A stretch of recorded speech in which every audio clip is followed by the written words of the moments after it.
Good morning and welcome. It's great to have you all here on the last day of the forum for a very important discussion on a topic whereby the very title of the session says it all. Health is wealth. Just 3 words, a lot fewer than a tweet, that encompass something very significant about our understanding of the importance of health and healthcare costs in our economies, our companies' bottom lines, as well as individual well-being and happiness. In the 20th century, the world has made incredible strides in fighting disease. Smallpox has been eradicated, leprosy has almost disappeared. We have a global average lifespan that went from 31 in 1900 to 70 in 2008, and in the wealthier countries, we see that the average lifespan has gone from 50 to over 80. So significant strides, but huge challenges remain. We have 30 million people suffering from HIV and AIDS. We have 17 million people dying from heart disease annually. And in the United States, just as an example, 3/4 of our healthcare costs are because of preventable chronic diseases, many of them related to stress. The Belgian philosopher Pascal Chabot called burnout a disease of civilization. And we see the need in the burnout that's affecting blood pressure, that's affecting the prevalence of diabetes, that's affecting any number of other preventable diseases.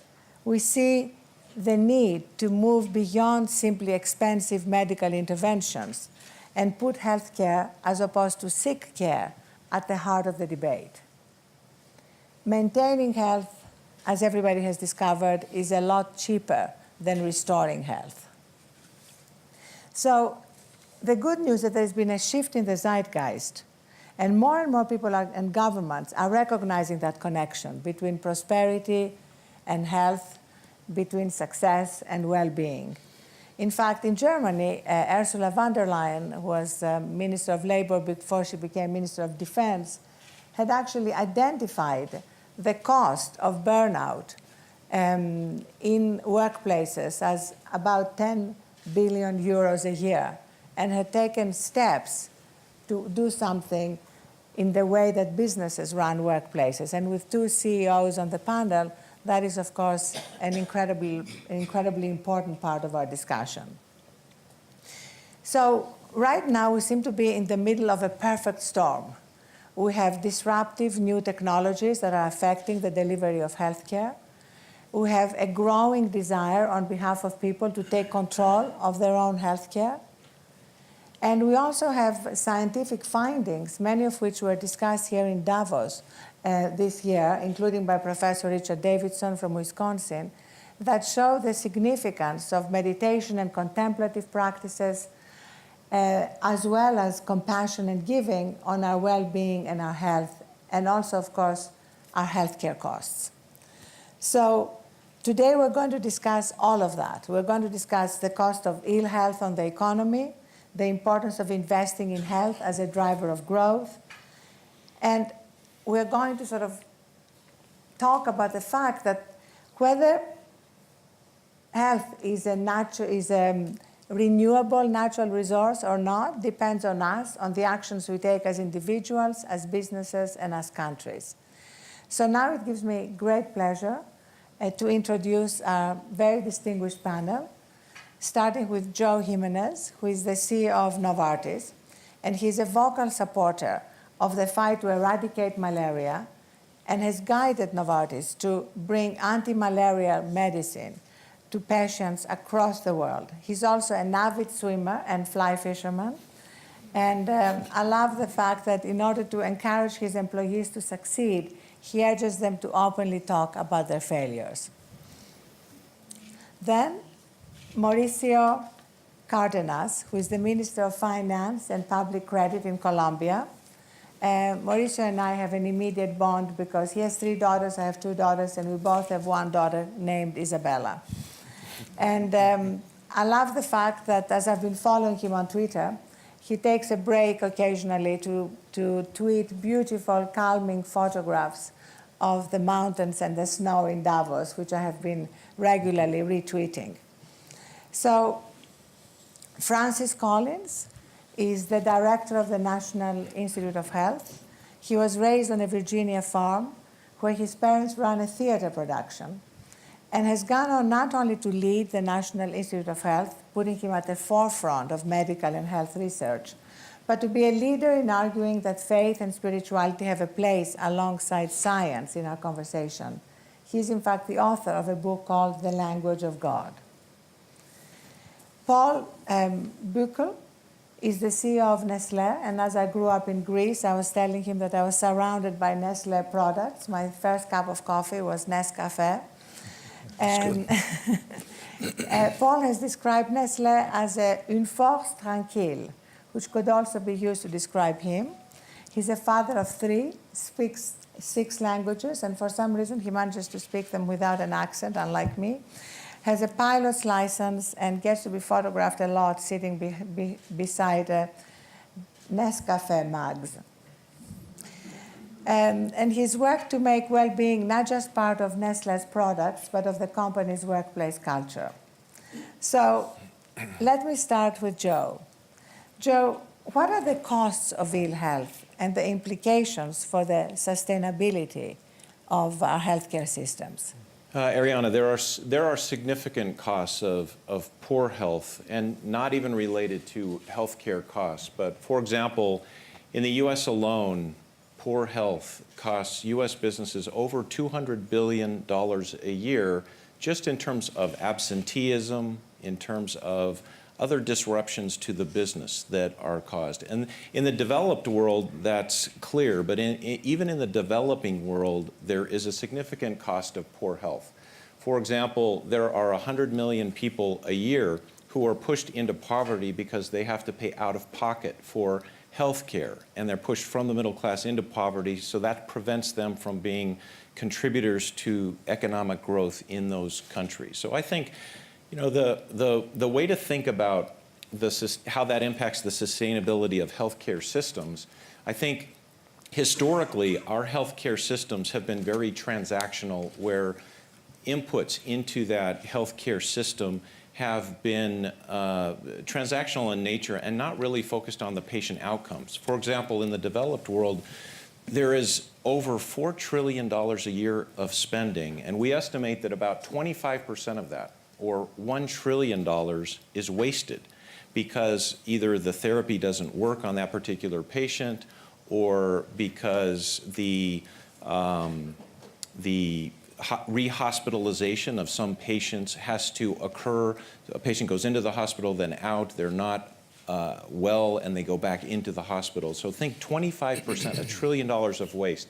We're talking here at the forum about how to shift away from a transactional approach to an outcomes-based approach, where we define the outcome that we want for that patient that enters a healthcare system. And then if you focus on that outcome and measure that outcome, I think we can eliminate a lot of waste and build sustainability. Thank you. Mauricio, what do you see as the importance of health and economic growth, especially in developing countries? Thank you, Arianna. Well, I was thinking, why a Minister of Finance in a health panel? And I think the answer has to do with the way we think about health.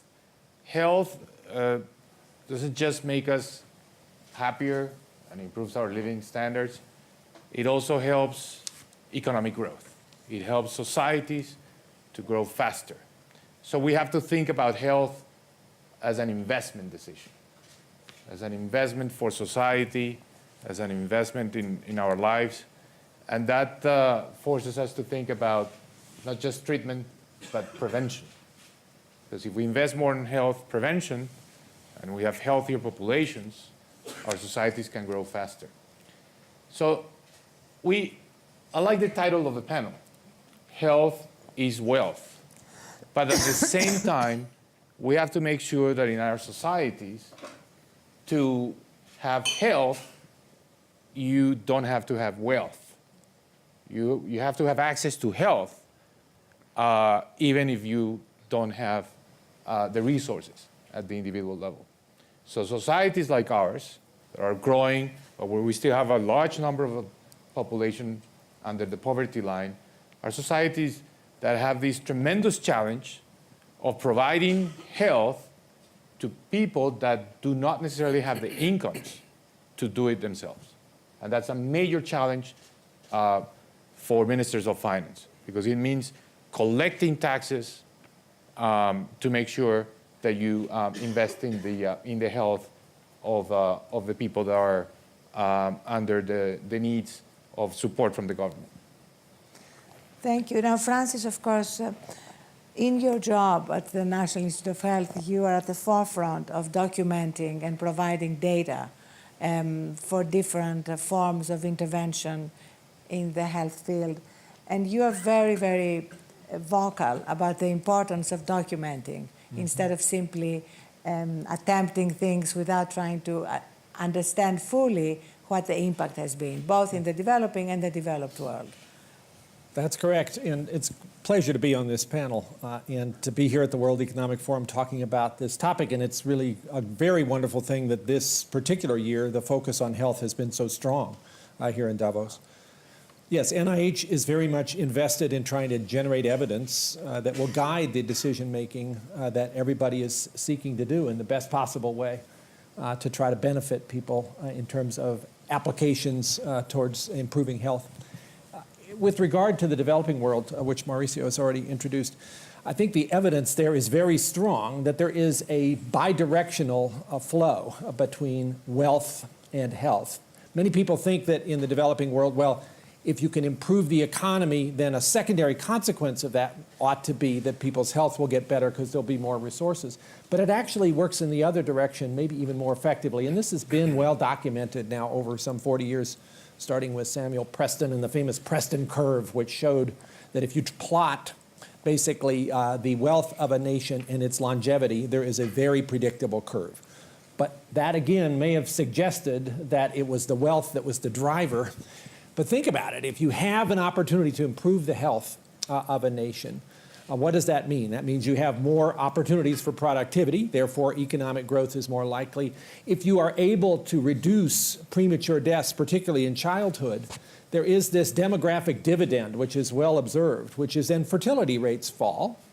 And that means that the proportion of the population that's in the workforce, as opposed to being dependent because they're children, improves. And again, productivity goes up. So if you were seeking to try to improve the economic status of a nation, to focus on health as a primary goal and not expect it to come along afterwards is a very wise and compelling bit of evidence. And people like Jeff Sachs have made this argument, I think, quite effectively. So that's certainly the case in the developing world. As far as more mature economies, I think there is growing evidence, and I like the way that Joe just described the shift here from transactional approach to looking at outcomes, that there are interventions that employers can implement that clearly show benefit. But again, we have to look at those and try to figure out what is the evidence for success. And one other thing, I think one thing that we are increasingly aware of and increasingly able to deal with is that we're all different. And that an intervention that might work for me might just be awful for you, and vice versa. And if we're really going to be successful in this business of trying to practice better prevention and better health in general, you have to personalize it to some degree, because the one-size-fits-all is just not the nature of humanity. We are different people. You wouldn't go to the shoe store and just pick any old pair of shoes off the shelf without checking the size. Well, likewise, if you're going to plan a program of prevention in the workplace or wherever, you need to think about whether that person is going to fit that plan or whether you need to do some individualizing. And one approach may work for one person and another for a different person. We need more data about that as well. Thank you. Paul, there's been a tremendous emphasis in the last few years on the role of business in improving the health of its employees, reducing healthcare costs, and therefore having a direct impact on the overall health of the population and the healthcare costs of governments. How do you see that, and what have you done at Nestle to along these lines?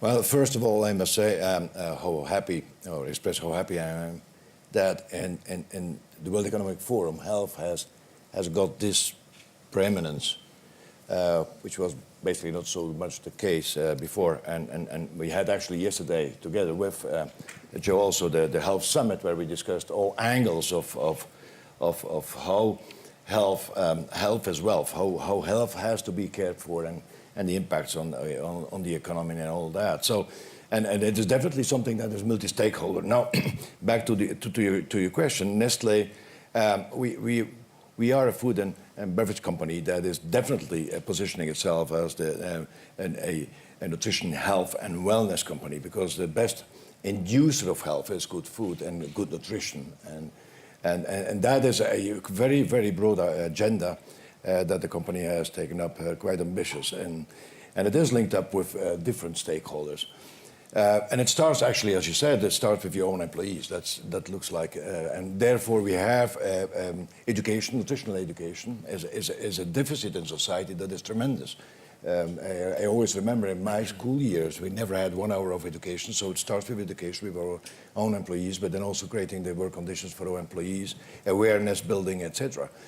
Then our company can do more in the sense also of bringing nutrition, more nutritional values and arguments into our products, and that is what we do too, and that's where we have then the whole R&D set up to do that, to link or make these relations between nutrients and the human body, the organism, and how it impacts on health. But there's one thing that I want to express here is health is wealth. Now, what's the value of health? And it's a tremendous experience that actually you only give it some value when you lose it. So that's an equation. And as we speak with healthcare, actually we speak about sick care. We normally go after health when it's too late. And yet the inducing, if we are aware how we can organize our society in such a way that all players are inducive to health, and it starts actually with kids. The first 1,000 days that you start hearing more and more. And how can a company like ours, who is so much linked with children and through its product, how can we play their information? We're doing studies now in many countries. The United States was one of them. We call them FIT studies, where we go and see what is actually the diet of kids, of infants. And then you see amazing things, like in the United States, the first vegetable that is classified as the first vegetable for children is French fried. Then you start saying there is something happening. It's with that information that you look into how can we, as a society, be it government, be it companies, be it whoever is playing civil society, how can we induce really health, and it starts with awareness. Then you go to the developing world. Developing world, we have a physical presence there. Nestlé has been in so many markets before. Again, children. There is 2 billion people in the world who are not well nourished. 1 billion more or less undernourished. Micronutrient deficiencies. We know, we have plotted the world. We can use our products to give or carry these micronutrients. And then also again do studies, see how it impacts. There's actually a virtual circle. If you have healthier kids from the start, that goes through whole life. We know that, so that's why you have to really focus on the start. Healthier kids perform better in school, are more productive as adults, create more economical value, allows better nutrition, and the circle goes on. So actually it is, how can we start that virtuous circle? It is measured that $1 invested at the beginning for healthier kids has an effect of 20 times more of productivity in society. So it looks like a very, very inviting equation. Well, you mentioned how many kids are undernourished, but also obesity is now emerging as one of the biggest problems we're facing, with 380 million people at the moment suffering from diabetes, which is very connected to obesity. And this is both connected to nutrition and what are people eating and what are people having available to eat in many places which are deserts for good food. So any one of you who wants to go first, we're going to keep it very free-flowing and dynamic here. Any solutions to that? Arianna, I think it's very interesting. Like Nestle at Novartis, we've worked on improving the health of our own employees. So we have 130,000 employees, and about 3 years ago, we started a program called Be Healthy, where we taught our associates how to eat better, eat well, and provide nutritional information. And then in all of our canteens around the world, we offer the healthiest meal at the lowest cost, meaning it's the one meal in the canteen that is the lowest cost. That, together with helping our employees understand how to check their blood pressure, how to check their cholesterol levels, and providing incentives for exercise. So, for example, we subsidize their joining a gym or a health club. And we've been able to track over time how that has improved health. So you think, if you can do that in a company, why can't we do that on a broader scale from either a city or let's say, a state or canton or a country level? So obviously, this is an enormously important public health problem when you consider that at least in some countries, including the United States, there are predictions if we don't get a solution soon to the obesity problem, our gains in longevity may start to slip because diabetes will become so common and so devastating in terms of its consequences. So you could hardly overstate how important it is to understand the causes. I think one thing that we should avoid, though, is to say, well, it's just this one thing, and if we fix that one issue, then it'll all get better. Obesity is this enormously complex problem that goes everywhere from what happens in the home in terms of kids and how they are modeled in terms of food behavior by their parents, in terms of what happens in the schools. We still have a big problem in the schools in terms of what kind of nutrition is offered there, which is where a lot of kids are going to start to get into trouble in terms of obesity. In terms of how the built environment and the community encourages or discourages the access to healthy food and the opportunity to do exercise. In terms of employers, what kind of opportunities they provide. Not all of them are as forward-looking as what Joe just described for Novartis or what other folks here at Davos are talking about. And then there are policies in terms of what the governments are doing that may or may not encourage people to practice better healthy behaviors, as well as the food industry. So if we really want to get our mind around all of this in a way that gets somewhere, it's got to be thought about in that multi-component way.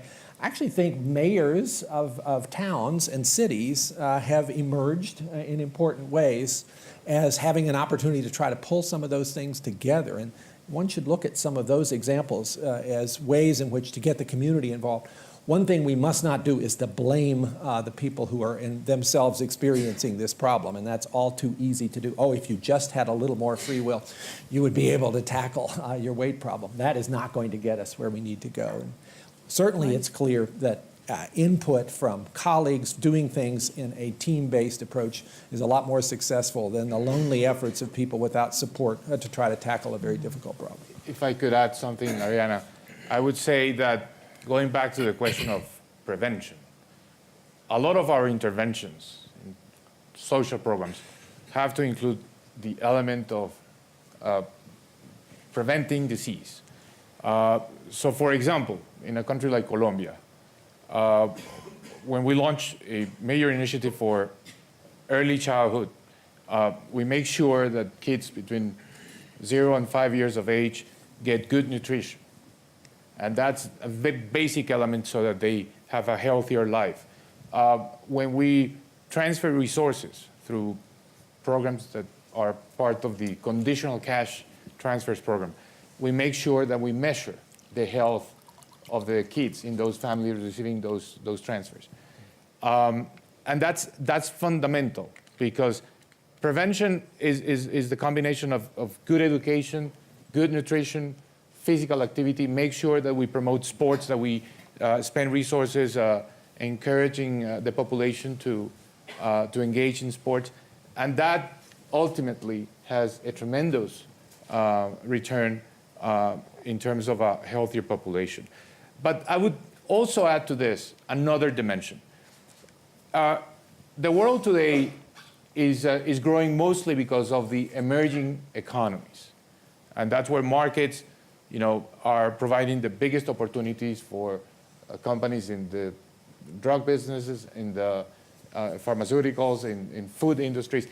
I think those companies, those major corporations, should not repeat in emerging markets the mistakes that were made in the developed world. So that means we have to be a lot more cautious and concerned about issues related to the type of products we're selling to the population. So we don't repeat mistakes that from which we already have learned in the developed world. But in a free market, what role can the government play in what products are being sold by different businesses? Well, regulation. Think of this. Mexico, for example, has recently passed legislation taxing the soft beverages industry. Think about, for example, in another dimension, but it's a very important one, the price of pharmaceuticals. I think we have to be a lot more careful about what prices are being charged in emerging markets so there are not differences. For example, we have treatments that in places like Colombia cost more than the developed world, and it's the same product, the same. So we're forced to regulate. But of course, it would be better if you don't have to take those steps. If you don't try to get as much return from the emerging markets as the market itself would suggest. I think this is for corporations to think about.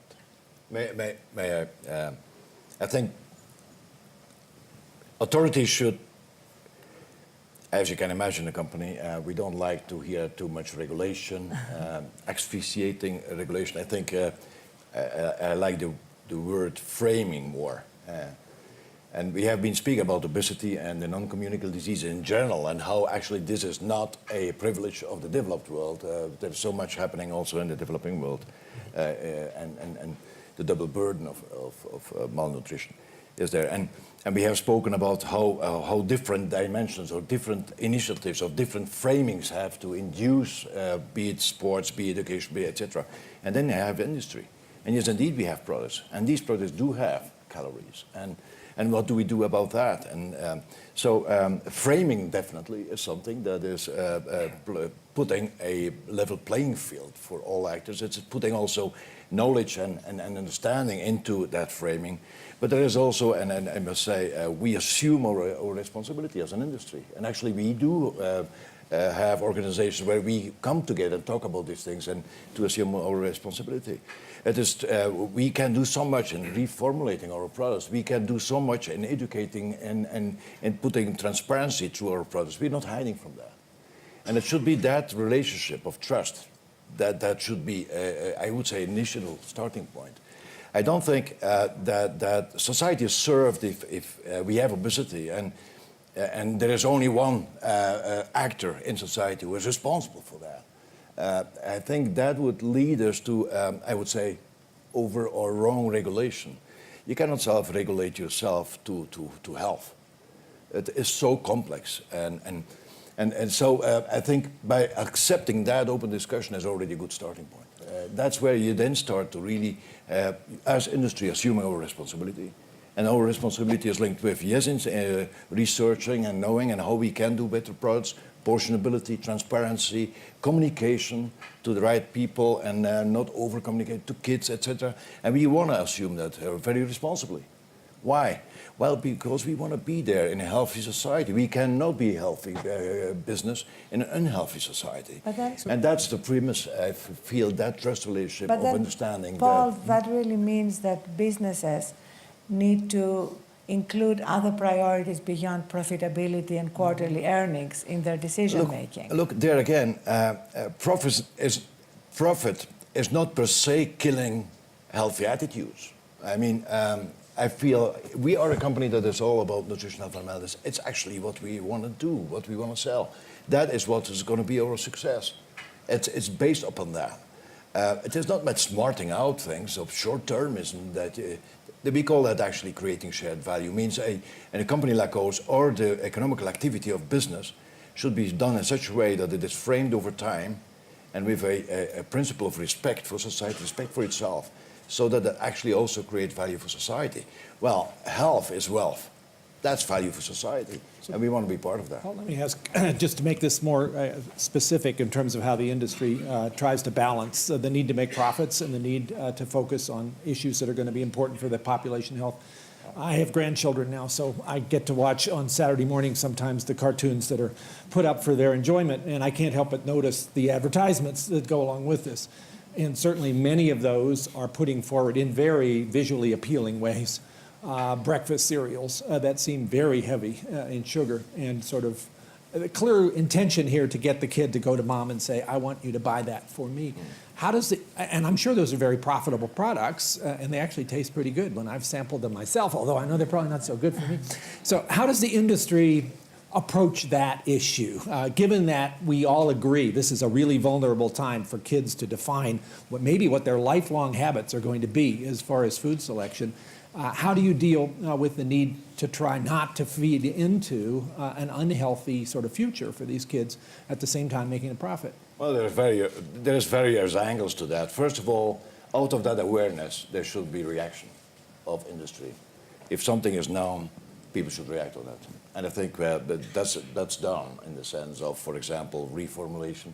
You can reformulate products, take sugar out, and you can do more. You invest in more research on things. You can also the transparency on products so that people can make responsible decisions on that. And then we have also said, as an industry, we don't put advertising to kids till 6 years.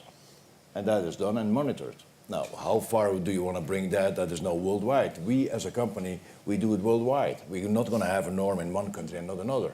Not to advertise products that are quite caloric dense to kids under 6. You can actually extend that to 12. That is an awareness building that industry is taken up and is assuming. And we have monitored that. There's actually International Food and Beverage Alliance that is committing also with the WHO to just do that.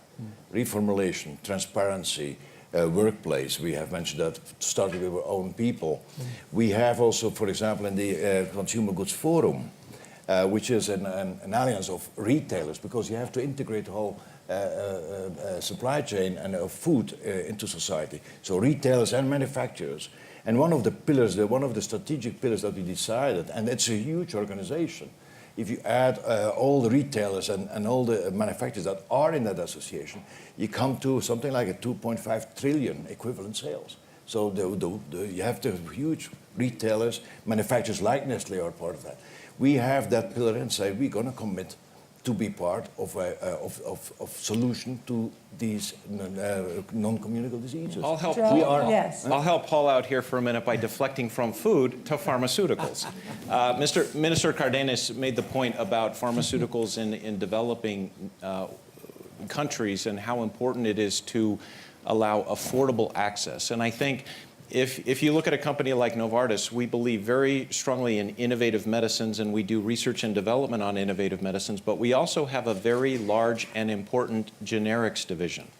And the role of that division is to help improve access to very high quality but low cost generics across all markets, but particularly the role in emerging markets, because this is where you're talking about basic antibiotics or basic pain medication that for very low out-of-pocket expense, we can increase access to markets and improve overall health care.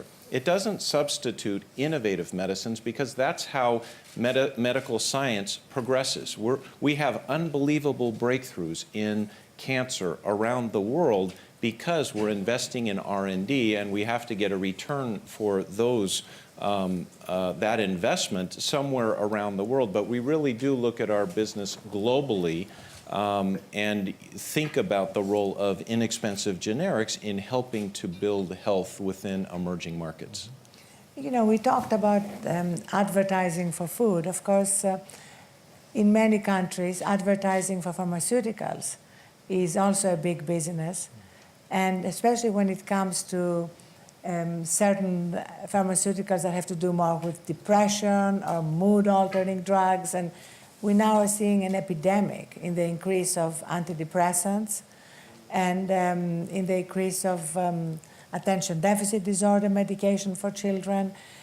how do you see the responsibility of business and of governments here in terms of what is available to children especially, but also to adults? It's a very complex and interesting issue. Really, the United States is the only country in the world that allows direct-to-consumer marketing in the way that it does. So you're exposed to something in the U.S. that is quite unique and different than the rest of the world. I think we have to think about the industry in terms of pharmaceuticals as what we do at our core is we discover and develop new and innovative medicines that can treat disease. And we look, at least in our company, we make resource allocations in research and development based on the level of unmet need in a particular disease, not how big the market is. So we don't start with how big is this market potentially and how can we develop a new drug. We look at the science and the disease, and if we can unlock a disease that only has 1,000 patients around the world that will never be marketed like that, we're going to still invest in it because we believe that if you create a breakthrough in a rare disease where there is a small number of patients, typically those patients are very homogeneous genetically, and you can find that there are other diseases that medication or that therapy will also have application. And so I think the whole world in pharmaceuticals is changing away from the big broadcast blockbuster towards more of a targeted therapy around particular rare diseases. Mauricio? Yeah, Arianna. We're discussing now in Colombia, in Congress, a major, very comprehensive health reform. We already have 95% of our population covered.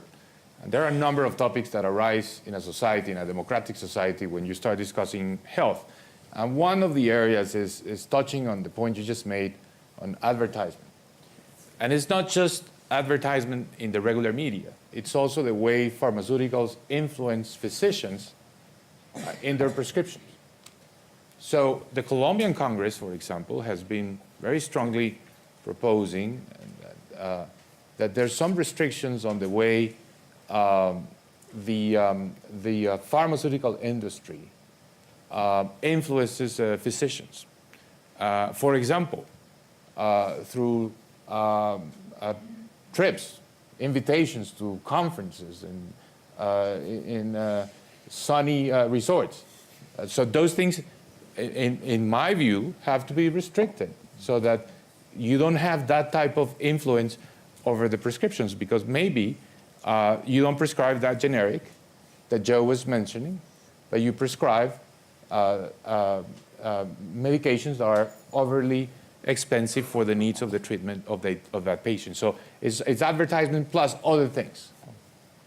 But Francis, there's also been an enormous amount of research recently, some of it done by the NIH, about the significance of seeing the human being as a full being of body, mind, spirit, and not just as a body. Mm-hmm. And in fact, incredible research, again, some of it was shown here during this week, of the power, say, of meditation on reducing pain or dealing with addiction, which is another epidemic, both to illegal and legal drugs. How do you see that developing in the future, and what do you see the influence potentially of what could be seen as almost miracle drugs, except they're not drugs, they're practices that individuals can adopt?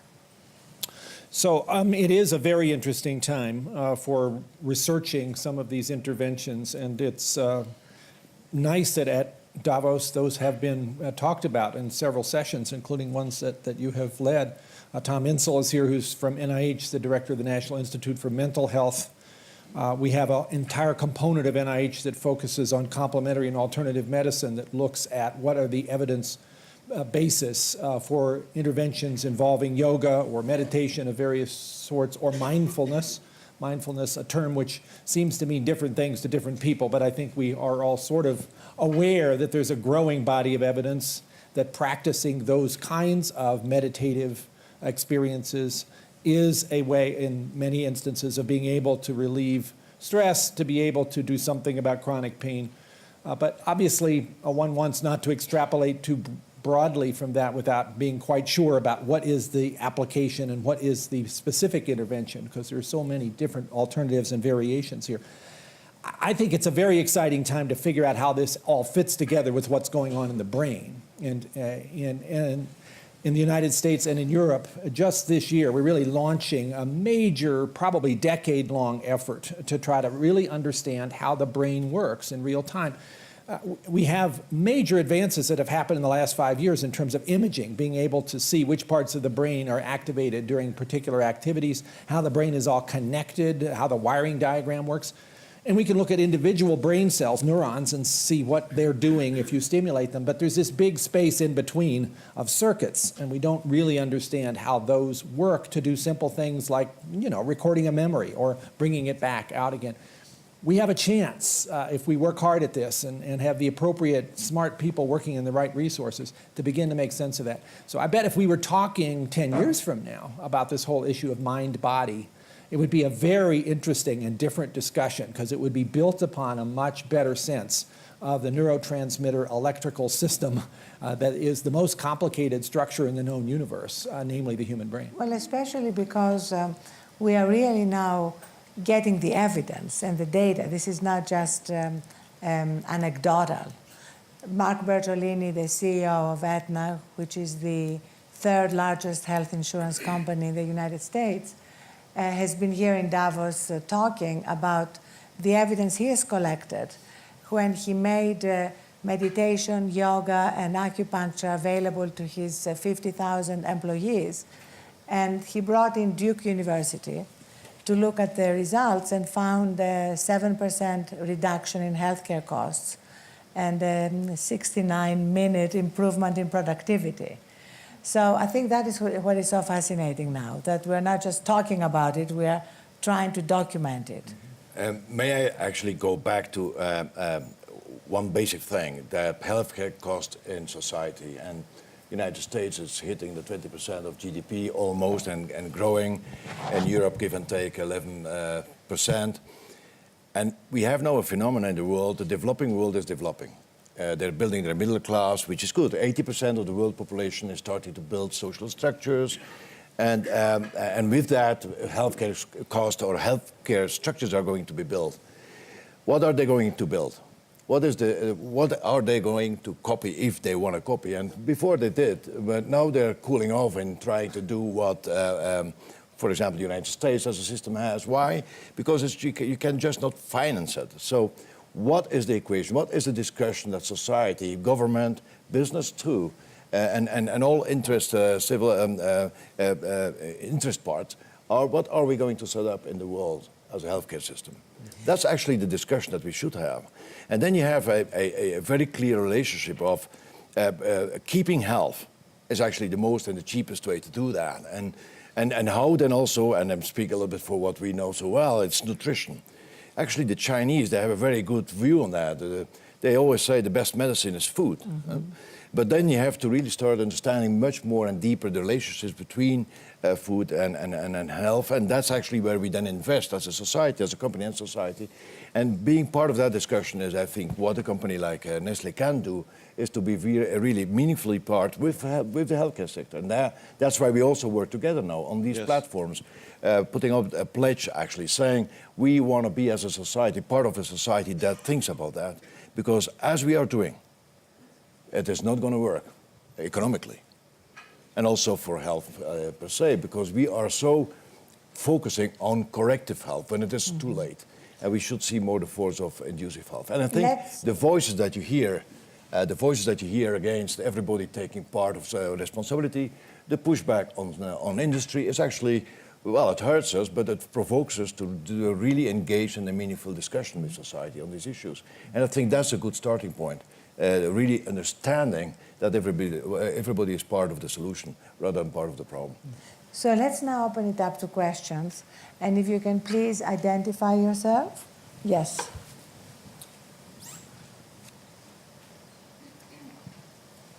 My name is Jordan Cassello. I'm a Schwab social entrepreneur. David Landis wrote in his book, The Wealth and Poverty of Nations, about 5 inventions that changed the course of economic development in Europe. And one of those inventions were eyeglasses. Yet 700 years after their existence, 1 billion people don't have access to that product. And we estimate that results in about $1 trillion loss to the global economy. And it could be solved with an investment of about $25 billion. The question is to the Minister of Finance and to Mr. Jimenez, what can we do to bring this very low-lying issue to the attention of the Ministers of Finance and to the corporate leaders who have interest in vision and vision services around the world? You want to take it, Mauricio? I'll take it. I would just say that, of course, we have to include that in the basic plan, the coverage we offer with universal access to the entire population. That includes, of course, the visual component. That's I think the bottom line here. It's part of the basic coverage plan. But if I could make a point, following a little bit on what Paul said about the way we think and we structure the health system, which connects with your question. We, in many emerging countries, and I think this is something that happens also in the developed world, have thought that the best way for paying for the health system is through payroll taxes. And we have changed that paradigm. We think that's not a good idea because that has forced a lot of people into the informal sector to avoid payroll taxation. And when you are in the informal sector, you don't have coverage and you don't have a lot of the benefits of Social Security. So we changed that paradigm. We just passed legislation in Colombia. We're paying for health, not with payroll taxes, but with corporate income taxes and with personal income taxation. That's different. So that then we have more people in the formal sector, and when people are in the formal sector, they're more productive and they have more access to benefits like this. And I would just add to that vision is one of the big issues for the next 10 to even 20 years, not just for those that need vision correction today who don't have access to prescription glasses, but also if you think about the aging population and what that's going to mean for cataracts and cataract surgery. There are many people in developing nations that don't have access to good eye care. So I think it's going to have to be a multi-sectoral solution. It can't be just the pharmaceutical business or it can't be just the governments by themselves. I think we're going to have to work together in public and private partnerships to really go after vision care around the world. Another question. Yes. I'm Prakash Hinduja. We have a Hinduja hospital, which is a non-profitable hospital in Bombay. And we received a CNBC award by surveying several hospitals in India. We do work with Novartis. We do work with Nestle. We do work with NIH. And I see a great programs about home remedy medicines, which are alternative medicines, which are being practiced in India and in China in a big way. There are people in the villages, which I have experienced myself, that they believe that diet, any child, as you said right now, the Nestle is trying to create foods for the children. The dietitian, the doctors, they recommend that what type of food they should give to the children, and where Nestle can prepare a food according to the recommendation of the survey of the children requirement of the meals of each country's requirement. Because the weather condition, the different doctors, dietitian, and the genes. The genes plays a very important role in the healthcare program at all. Sometimes some medicines which do not help due to some nuts allergy problems or something or the other. So I would recommend to the panel that if a yoga programs, which I met other day, the chairman of the Etna, he said he practiced yoga for 1.5 hours every day. And for mind, body, and soul, sometimes yoga practice replacement of all medicines and food itself. And that is growing in a big way. Thank you so much. So this is why I want to sum up the whole thing of all the panel, what you have done. And coffee in Colombia is the best one. That explains for real medicine. For example, here, for example, in Davos, when you work from 7 till the 12 in the night, 1 cup of coffee is enough for you. Thank you. Thank Coffee is you a so healthy much. choice, isn't it, Paul? Yes, absolutely. No, it acts like a medicine again. Very healthy. Thank you so it much. acts like a Let's go to medicine. Thank you. you very much, panel. Thank you. But Yes. again, may I answer on this? At the end of the day, you spoke about adapting nutrition to the needs of specifics, etc. So much has to be invested still in knowing how people eat, what they eat, in knowing also the science, nutrients, the human body. And I think that's where society, and we being part of society as a company, are investing quite heavily in these knowledges. It is also education, and I think the best health is also harmony and balance, and bringing balance in diet. So for me, there is so much self-responsibility in this whole thing. Health, and then bringing back the self-responsibility to people that they own their own health is also a very important thing. So it has to do with a little bit more than just a few easy relationships. It's a little bit more societal, deeper to think through. And I think the fact that we discussed this here, the fact that we started to have what we just had yesterday, the health summit, where different angles of society were sitting together and say, let's talk health, honestly, and try to bring something that at the end of the day is the most costly dimension. It's no health of society. And I think that's the right priority. Thank you, Paul. Yes. Tom Insel from the National Institute of Mental Health in the U.S. I actually work for Francis in the spirit of full disclosure. I wanted to revisit your question, Arianna, about the epidemic of antidepressants and the way that they're marketed. And I think that's a challenging issue because on the one hand, I think we all have the concern about the overuse or misuse of medications. On the other hand, when we look at depression as an issue about health and wealth, this may be one of our biggest challenges. We know that depression is one of the largest costs to large employers, that in the studies that we've supported, for every 1,000 employees, companies are hemorrhaging about $250,000 for this one disease. Most people with depression, in fact, are never treated. We know this from population-based studies where more than 50% of people are never diagnosed, and only 50% of those who are diagnosed ever get treated adequately. So we have a huge unmet medical need. At the same time, we have a perception that there's an epidemic of the use of the medications which are appropriate for this illness. So how do we square those two things? I'd love to get some thoughts about that apparent gap. Mm-hmm. Paul, do you want to take that? Since I suppose we can't go to Francis. Or Joe, you mean? Or Yeah, Joe. I would say that unfortunately, the brain is the most complex organ in the body. There is a lot that we don't understand about it. And when you think about developing new medications for depression, it's a very difficult thing to do. So there are many drugs that are currently on the market to treat depression that are, you would argue, at the very edge of effective, because we haven't really been able to deeply understand elements of depression and how we can specifically go after and develop new drugs that will treat with minimal side effects. So I think we have to, as an industry, continue to study the brain. Right now, with the explosion of technologies that are occurring, our ability to understand what happens in the body is unprecedented. And then in the next 10 years, you're going to see medical breakthroughs that I think we've never seen in the history of mankind. And I think we need to commit to understanding the brain better and understanding the elements of depression so that we can treat. Great. And as we're running out of time, I'd like to ask each one of you, what would be, based on this conversation and all the other conversations that you have had here, what is the biggest insight that you want to leave our audience with? What is the biggest recognition, new realization, new understanding that you have come up with that you want to share? Francis?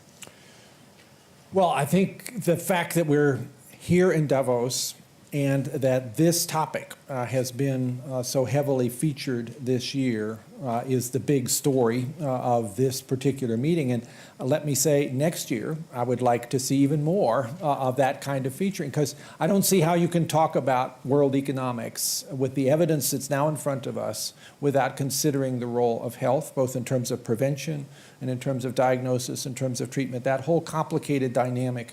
And let's be clear that that is all about every country, not just the most mature economies.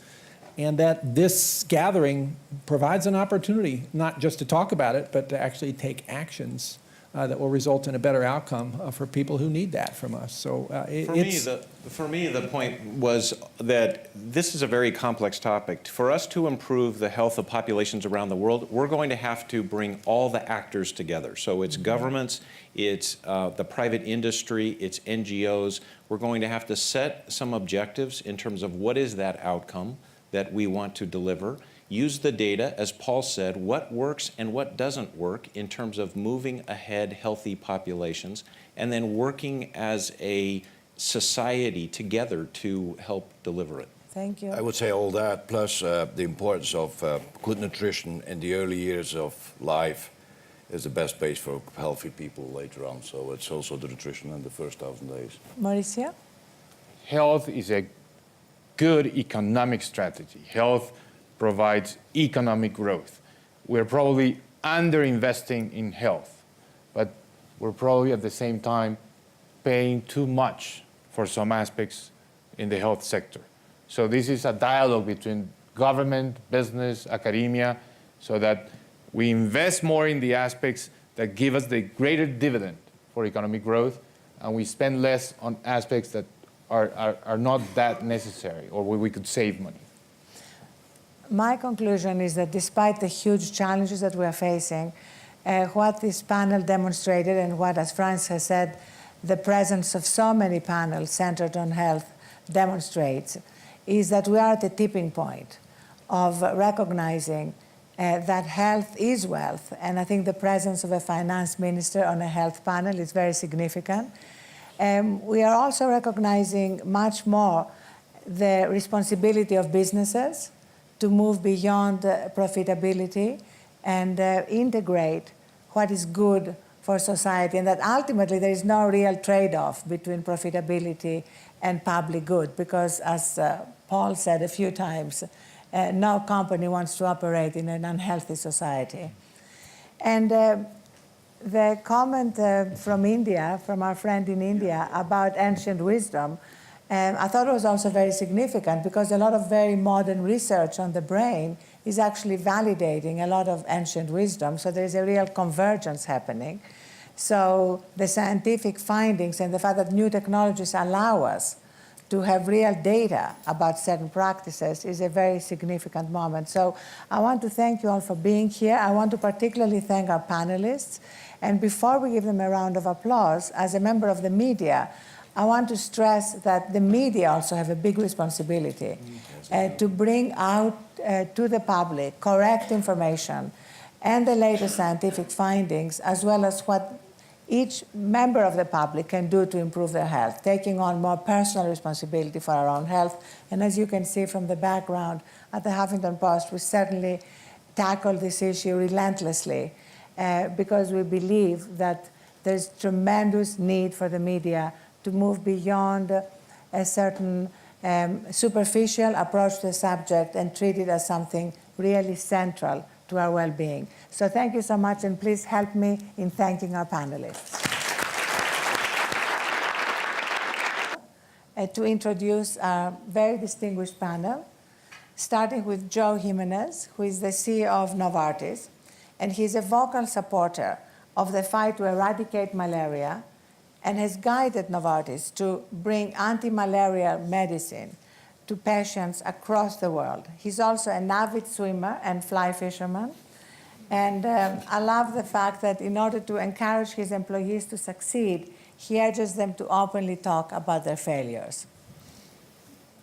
Then, Mauricio Cardenas, who is the Minister of Finance and Public Credit in Colombia, Mauricio and I have an immediate bond because he has 3 daughters, I have 2 daughters, and we both have 1 daughter named Isabella. And I love the fact that as I've been following him on Twitter, he takes a break occasionally to tweet beautiful, calming photographs of the mountains and the snow in Davos, which I have been regularly retweeting. So Francis Collins is the director of the National Institute of Health. He was raised on a Virginia farm where his parents ran a theater production and has gone on not only to lead the National Institute of Health, putting him at the forefront of medical and health research, but to be a leader in arguing that faith and spirituality have a place alongside science in our conversation. He's in fact the author of a book called The Language of God. Paul Buchel is the CEO of Nestlé, and as I grew up in Greece, I was telling him that I was surrounded by Nestlé products. My first cup of coffee was Nescafé. And Paul has described Nestlé as une force tranquille, which could also be used to describe him. He's a father of 3, speaks 6 languages, and for some reason he manages to speak them without an accent, unlike me. Has a pilot's license and gets to be photographed a lot sitting beside. Good morning and welcome. It's great to have you all here on the last day of the forum for a very important discussion on a topic whereby the very title of the session says it all. Health is wealth. Just 3 words, a lot fewer than a tweet, that encompass something very significant about our understanding of the importance of health and healthcare costs in our economies, our companies' bottom lines, as well as individual well-being and happiness. In the 20th century, the world has made incredible strides in fighting disease. Smallpox has been eradicated, leprosy has almost disappeared. We have a global average lifespan that went from 31 in 1900 to 70 in 2008. And in the wealthier countries, we see that the average lifespan has gone from 50 to over 80. So significant strides, but huge challenges remain. We have 30 million people suffering from HIV and AIDS. We have 17 million people dying from heart disease annually. And in the United States, just as an example, 3/4 of our healthcare costs are because of preventable chronic diseases, many of them related to stress. The Belgian philosopher Pascal Chabot called burnout a disease of civilization.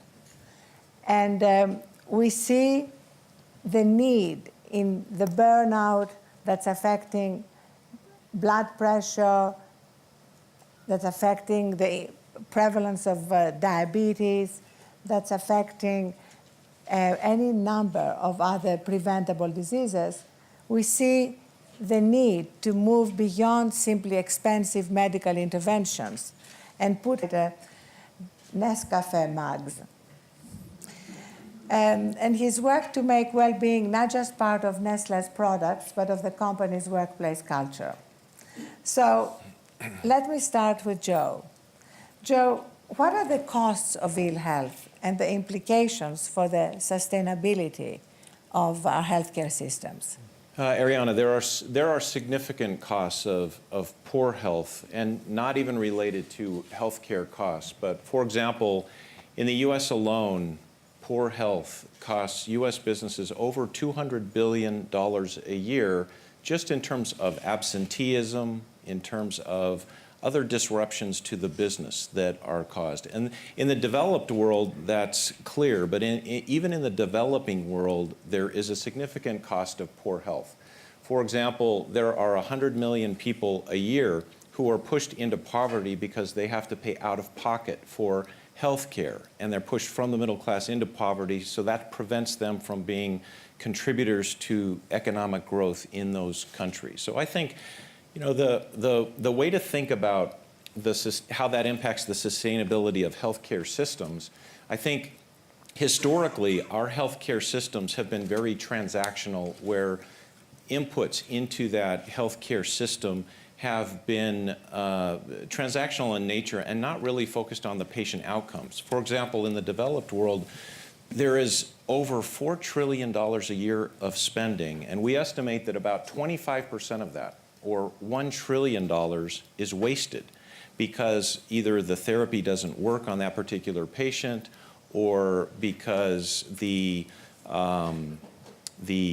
rehospitalization of some patients has to occur. A patient goes into the hospital, then out, they're not well, and they go back into the hospital. So think 25%, $1 trillion of waste. We're talking here at the forum about how to shift away from a transactional approach to an outcomes-based approach, where we define the outcome that we want for that patient that enters a healthcare system. And then if you focus on that outcome and measure that outcome, I think we can eliminate a lot of waste and build sustainability. Thank you. Mauricio, what do you see as the importance of health and economic growth, especially in developing countries?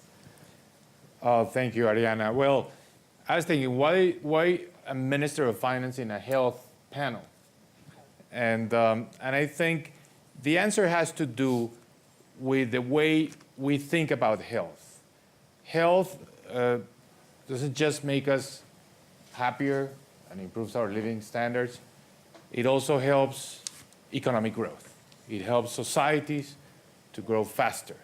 So we have to think about health as an investment decision, as an investment for society, as an investment in our lives. And that forces us to think about not just treatment, but prevention. Because if we invest more in health prevention, and we have healthier populations, our societies can grow faster. So I like the title of the panel, Health is Wealth. But at the same time, we have to make sure that in our societies, to have health, you don't have to have wealth. You have to have access to health, even if you don't have the resources at the individual level. So societies like ours that are growing, but where we still have a large number of population under the poverty line, are societies that have this tremendous challenge of providing health to people that do not necessarily have the incomes to do it themselves. And that's a major challenge for ministers of healthcare as opposed to sick care at the heart of the debate. Maintaining health, as everybody has discovered, is a lot cheaper than restoring health. So the good news is that there's been a shift in the zeitgeist, and more people and governments are recognizing that connection between prosperity and health, between success and well-being. In fact, in Germany, Ursula von der Leyen, who was Minister of Labor before she became Minister of Defense, had actually identified the cost of burnout in workplaces as about 10 billion euros a year, and had taken steps to do something in the way that businesses run workplaces. And with two CEOs on the panel, that is, of course, an incredibly important part of our discussion. So right now, we seem to be in the middle of a perfect storm. We have disruptive new technologies that are affecting the delivery of healthcare. We have a growing desire on behalf of people to take control of their own healthcare. And we also have scientific findings, many of which were discussed here in Davos this year, including by Professor Richard Davidson from Wisconsin, that show the significance of meditation and contemplative practices, as well as compassion and giving on our well-being and our health, and also, of course, our healthcare costs. So today we're going to discuss all of that. We're going to discuss the cost of ill health on the economy, the importance of investing in health as a driver of growth, and we're going to sort of talk about the fact that whether health is a renewable natural resource or not depends on us, on the actions we take as individuals, as businesses, and as countries. So now it gives me great pleasure